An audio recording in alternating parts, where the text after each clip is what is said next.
One of the country's most recognizable small aircraft manufacturers and builders of private and small commuter jets used throughout the world is recognized for having the business's best engineering and quality control methods.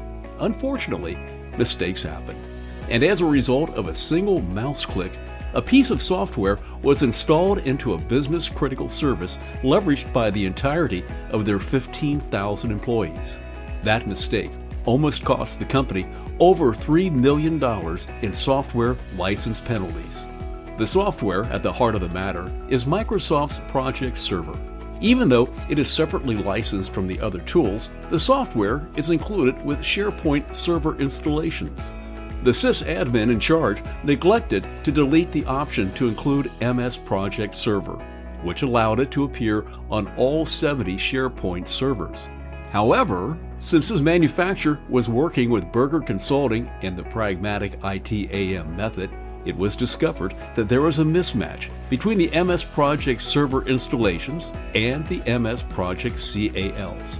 And it was resolved before Microsoft found it on their next license true-up. The aircraft manufacturer evaded a $3.5 million penalty and now knows how to avoid such bogeys in the future. If you'd like to learn more about this and other case studies, go to burgerconsulting.com and find out how you can spend less on software without buying less software.